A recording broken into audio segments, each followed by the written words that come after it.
Guys, welcome back to my channel. So for today's video, ayan, magluluto tayo ng steak.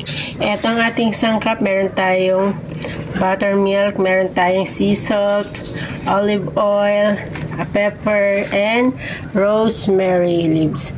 At saka meron din tayong, ayan, garlic. So ayan, guys, punasan muna natin ito para matanggal yung pinaka, niya.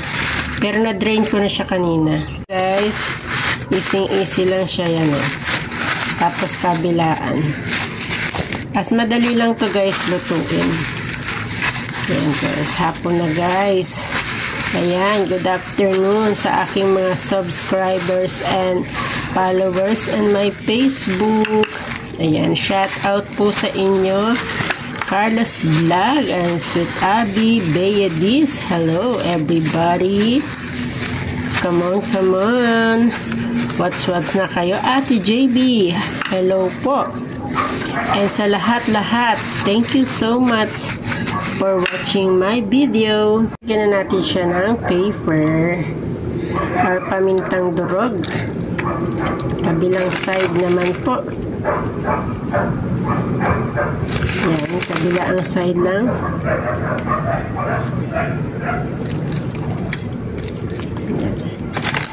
Yan, napakabilis lang to. 1 minute kabilaan lang po at mabilis siyang maluto. Salt, konti lang. Ayan, kabilaan lang din.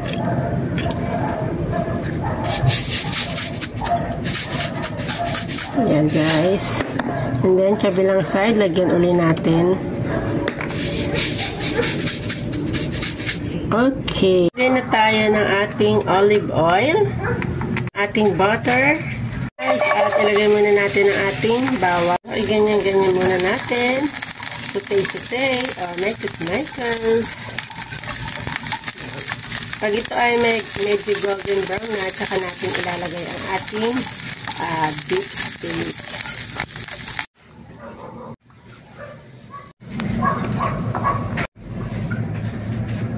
So, 1 minute.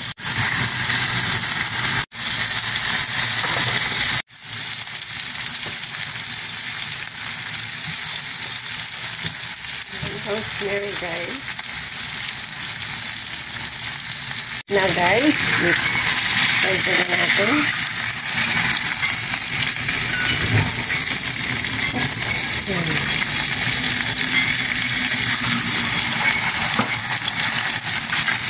Ating garlic.